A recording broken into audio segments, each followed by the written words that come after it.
On the heels of President Obama's recent clemency of low-level drug offenders comes the obvious dilemma placed upon jailed men without criminal records doing jail time for being behind in child support. Right in front of us all is the obvious state of confusion for what is right and what is wrong. Jailing parents, just another shining example why government should not be involved in family business. Absent the need of single parent to obtain a child assistance is the huge chasm of bad legislation. This is an unusual story, one that's going to tug at your heartstrings. It's a father who's jailed, and his name is on my left is Barney Guzzo, the incarceration victim and father, and to his left, Gary Jacobs, family law reformer. Well, this is a nightmare case, I know, and rather than go through the whole entire thing, it's too difficult to go through the whole thing. Let's give it a quick highlight film, if you will, for about a minute or two. You were married, and how many kids, and just quickly. I was married, and we had 2 children. They are how old now? Right now they're 14 and 8. And when did this start? The divorce started in 2006, June 2006. So we're at 8 years worth of divorce. 8 years worth of divorce. The divorce was eventually settled, but the court cases continue. There's still court cases. On and on and on. On and on. Let's see, so you were an hourly wage earner, so you had an income and everything was fine, and you were in the home and you were paying the mortgage and paying all the bills, right? Correct. Okay, so all of a sudden it changed. What changed? In July of 2007, there was a family court order where the judge issued an order ejecting me from my own home, and his reason was that not that there was any finding of any problem in the home, but because of the escalating tensions in the home, which there was no escalating tension. Escalating tension, yeah. So and either way, so why would they throw out the father? Father. That's just their instinct would be to throw out the father. You know, I'm sure there is tension. Listen, there's tension in everybody's home, but it hasn't been determined at that point who's got custody. Yep. But by doing something like that, they start to set the ball in motion. Correct. Right. For you being the bad guy. Correct. That's something that we talk about all the time. Is you got to stay in the house and fight to stay in the house, because when you once you're out, yeah, you know, get back you'll in. never get back in, and it's a down. This is the gender biased nature of the law is that the man is always going to be in the bad position. Still to this day, and it's still going to be the same. The fathers have no rights. You went to counseling for a while, and Yes, nothing happened there, right? Well, prior to the divorce, my wife and I sought counseling. During those counseling sessions, it was suggested by the counselor that my wife continue privately with her counseling. She went a few times and quit, and she never went back, and the counseling eventually ended. So when you weren't able to make money, and you weren't able to get through in counseling, and you were removed from your house, you already had 3 strikes against you at that point. Absolutely. So you weren't because you weren't able to pay the bills, you immediately fell in arrears, I'm guessing. Well, what happened is the judge in this case, he made an order, and the order was very specific about what had to be paid. The problem with the order was that it commanded me to pay out more than what I earned, and not by a little bit. So whatever savings we had got eaten up immediately, and then it was impossible. Absolutely impossible to keep up with the order. Did you try to get a downward modification by any chance? No, my lawyer at the time did not advise me to that. That was a huge mistake. It's unfortunate, but this is why no matter what counsel you have, there is only a certain amount of predictability to the truth, tied to the truth, that you can obtain. Right. And when I was pro se, there were points that during this 8-year ordeal where I was pro se, I made that argument to the judge a number of times, and he ignored it. Did you traveled with a couple of different lawyers? Yes, I did. Okay, so what was the nature of those changes? The first lawyer I had, basically what happened was she looked at the case. She saw that we had a limited income. It was a 1-income family. I worked. My wife did not. She saw that we owned a home, and besides that, we didn't have much in the way of assets. So she was trying to get a settlement on the case. She felt it was something that could be settled very easily. What happened was, shortly after that, she advised me that she wanted to get off the case because she was being bombarded by my wife's attorney with papers. It was a paper. She was engaging in a paper war with her that we just couldn't afford.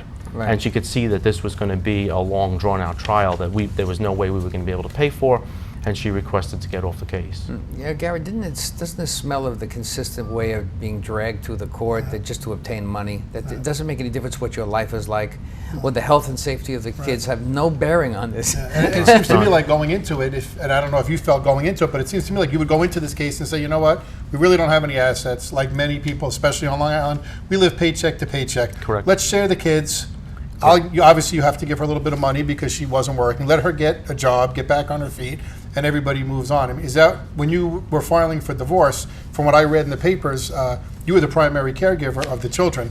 Correct. What did you think was going to happen when you filed for divorce? Because I would imagine if somebody would say to you, "Hey, you filed for divorce, and you're going to lose your children, you're going to lose your money, you're going to go to jail," you would say, "I'm not doing this." So Correct. what did you think was going to happen going into this divorce? What did you envision the outcome was going to be when you filed? I expect reasonableness. And originally what had happened was when my wife and I agreed that we were going to get a divorce, I had made her a generous offer to put her in a home, to get her own home, a new car, the only thing I wanted was that we split custody, that I saw the children 50% of the time and she saw the children 50% of the time, was the only thing that I asked for. I offered her a large sum of money and I offered her support that would far exceed what she would get in any court. Right. And she turned that down.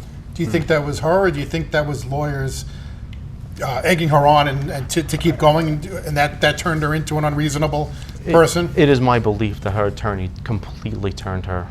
Yeah, any resemblance of reasonableness was Did she put have down the any drain. legal knowledge before you got involved in that? So if she didn't, then you would probably be right with a higher percentile of... Which is why you say if you would have gone to a mediator, maybe she wouldn't have been exposed, because lawyers, Yeah. but that's why I asked what you thought your outcome would be, because many times people say, oh, I thought I'd get shared custody, and I thought it was 50-50, and my lawyer told me I have a good shot, and then when you run out of money, they say, we tried. It's very tough. Men are they're biased against men, but they're the best salesmen, these attorneys, because obviously if you don't file, they don't make money. Correct. So they're the best salespeople, and I think sometimes they're the ones who get the ball rolling with this adversarial relationship, and then she's mad at you, and you're fighting with each other, through the attorneys. It's unfortunate, but I truly believe that a large majority of the attorneys that are out there, not all of them, but many of them, what they do is they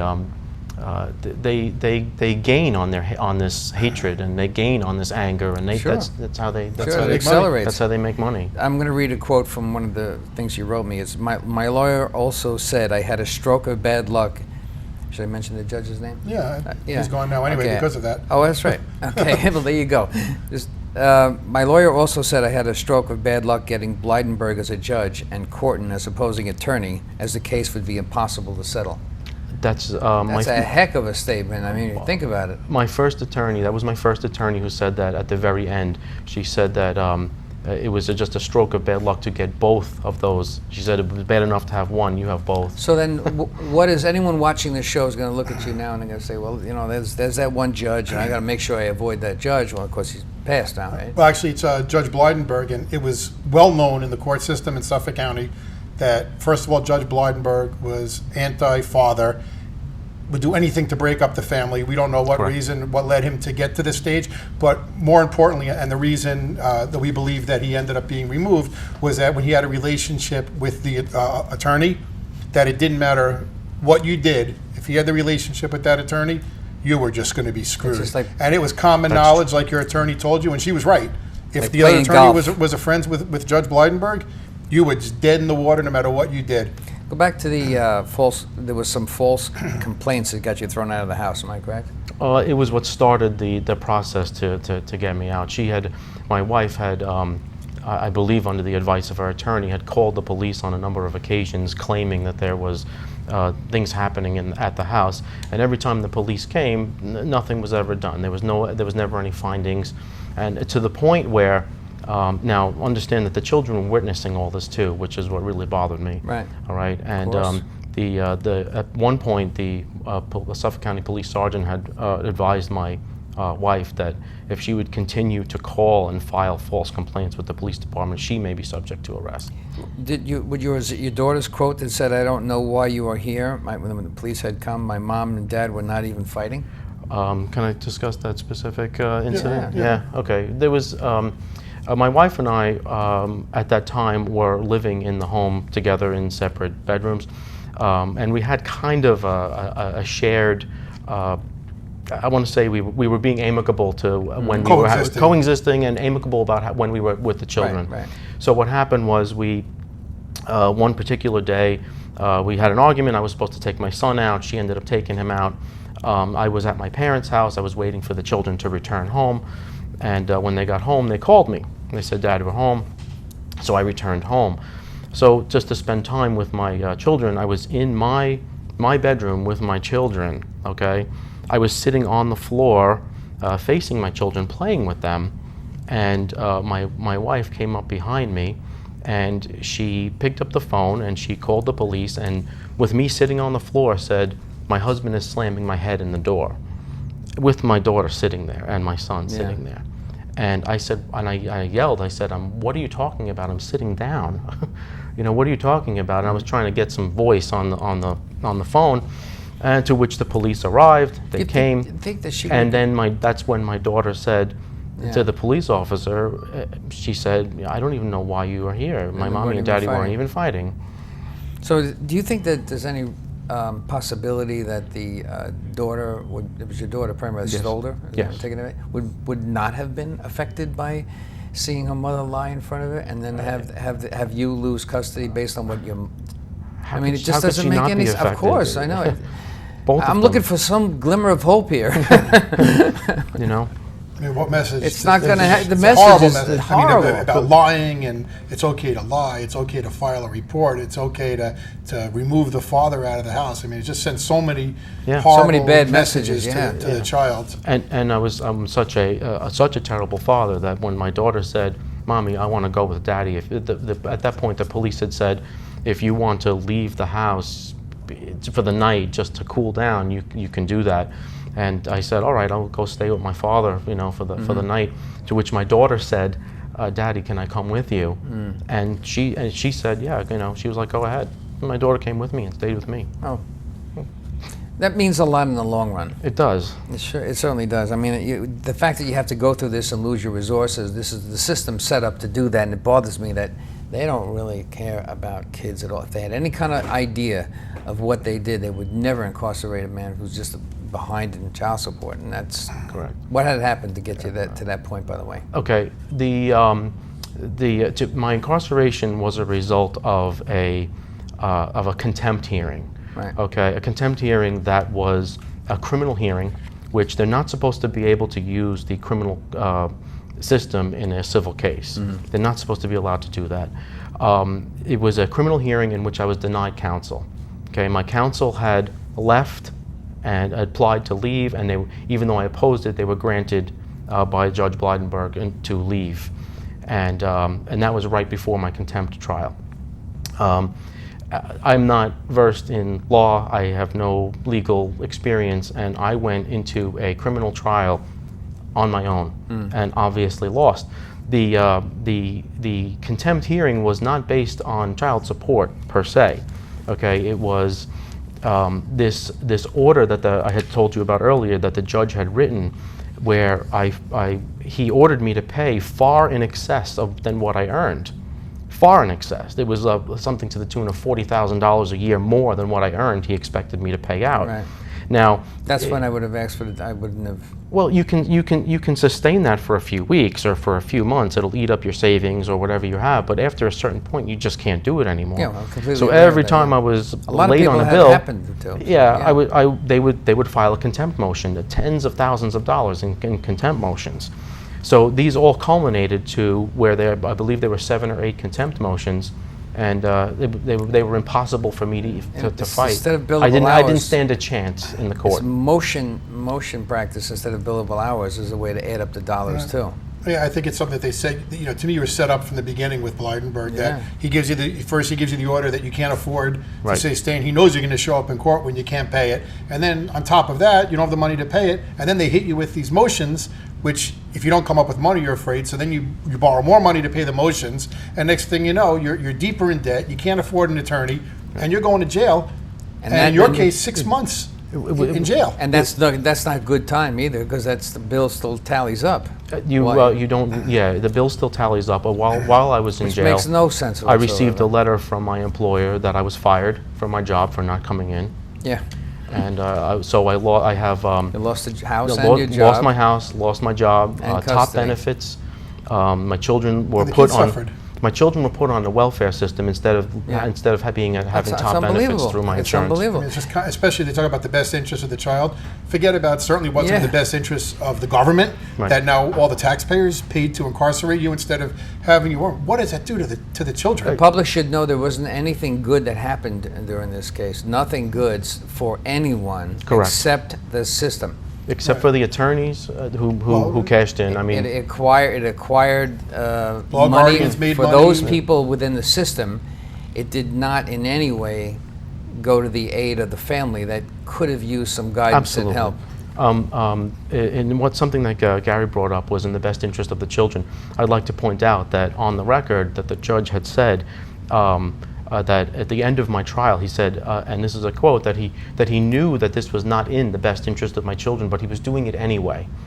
And the law guardian wasn't even there. I requested that the law guardian be there to represent my children, my children's, You're not going to get any help. and from the law guardian refused to I come in think and help. One of the things that you had mentioned in your recaps, once you got out of jail, first of all, your wife didn't take your kids to see you in jail. So Correct. now you have 6 months with no kids. And then you get out of jail, and now they want to do reunification therapy because you didn't see your children. Right. Yeah. Which, of course, you can't afford that because you have to pay for it. Because you just got That's out of jail. indoctrination, isn't it? And, they're setting you up again.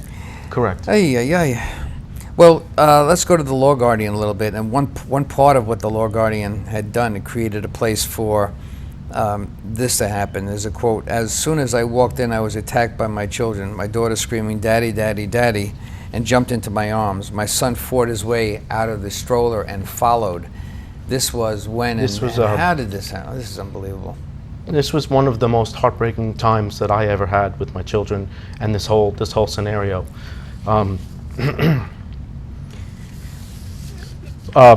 The law guardian the law guardian made an appointment with me. I was to bring in these papers that she needed, and she wanted pictures. They were documents that she needed that I had.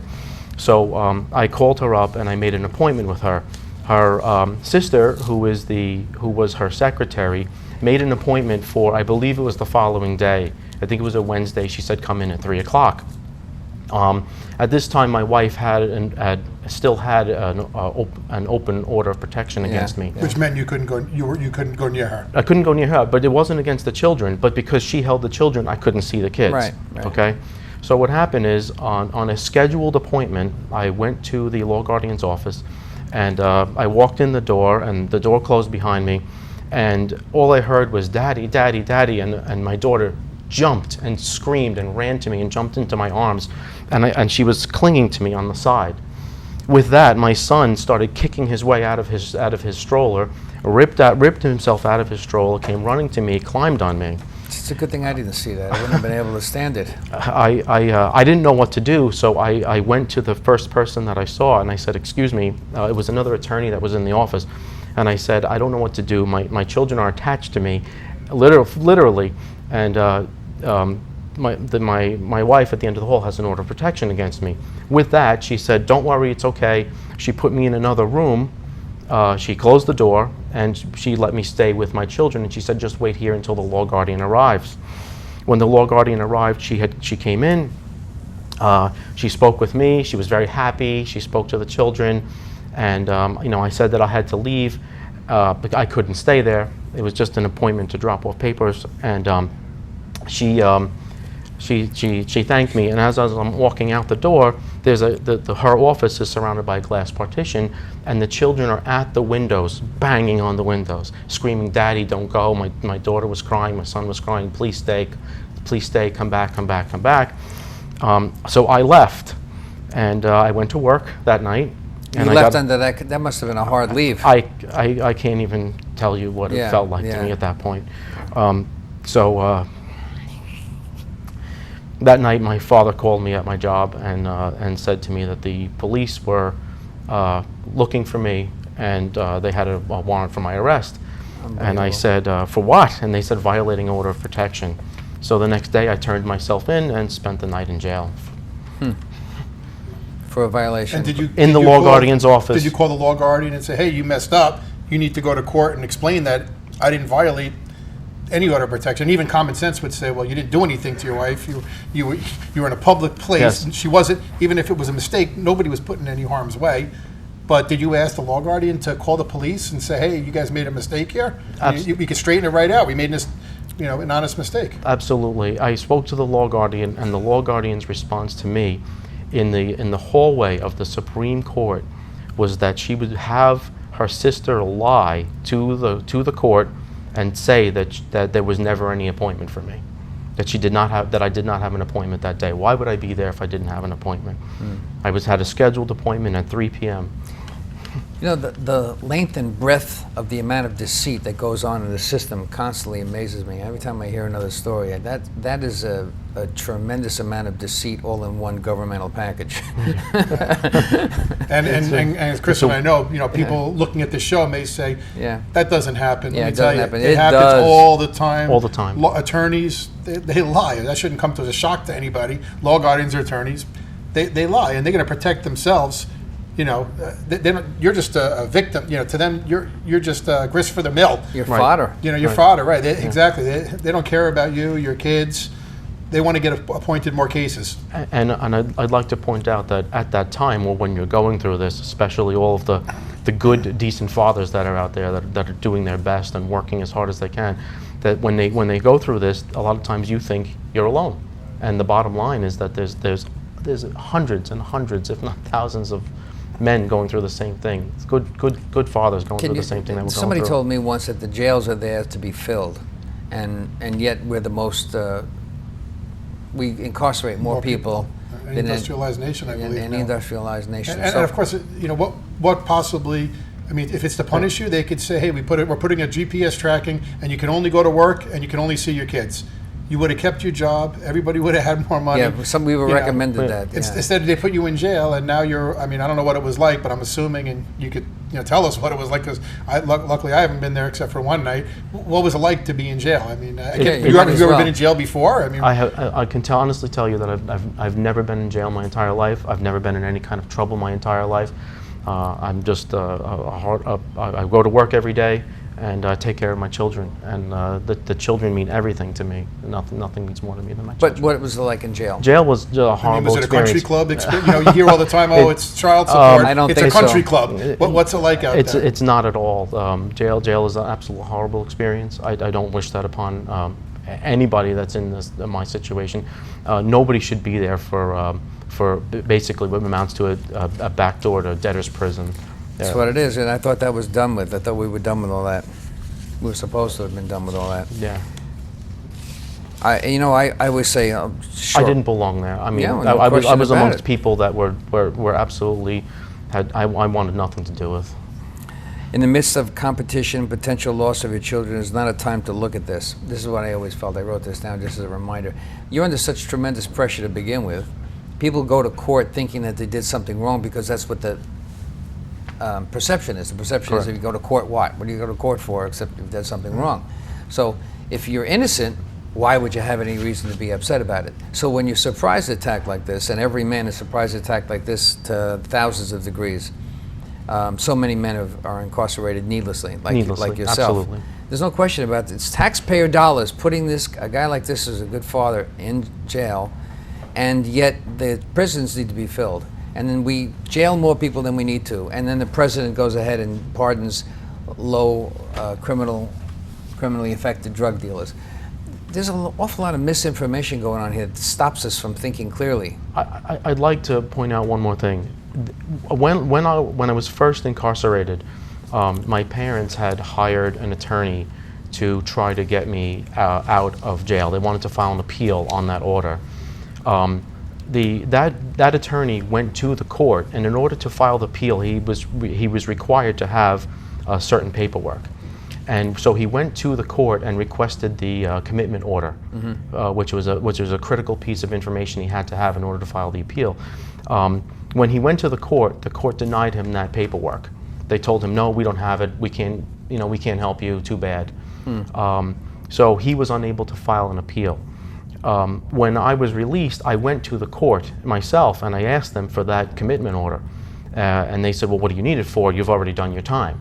I said, I would like the commitment order. I want it. And the law secretary went in the back, came back out in 5 minutes and handed it to me. So they had it the whole time, and they refused to give it to my attorney, who was willing to file an appeal. And while I was there was another gentleman in a case in Suffolk County where he did have an appeal, and he won that appeal. On the same, it was a very similar situation to mine. They tried to put him in prison. Do me a favor, get me that information, because that's something I can use to pass along to others. See the outrage here. There are ways at times that we find, because we're supposed to know everything in court, like you're supposed to know how that process works, right? Nobody ever knows it. I don't know that. We're doing this for like how many years? I don't know. I'm doing it for like 20 years or so, 25 years. And I still don't know the whole entire process in there, because a lot of it is secret and underhand, and who knows who, and pass it along, et cetera, et cetera. Thank you very much for spending the time with us here, Barney. Thank you. And I hope that everything does work out. Only ill will can be created within the entire family when one parent is unjustly or too harshly imprisoned. It has legs and it's going to go everywhere. Thanks very much. Thank you very much, Gary Jacobs. Thank you. Societal and political trends are rapidly breaking down the family that once was the cornerstone of our great American culture. At FIT, we know you cannot get this information on your own, so we'll bring it to your TV every week so you get used to hearing this, because this is the truth. My name is Chris DiMaggio. Thank you for watching FIT TV, and we'll see you again next week.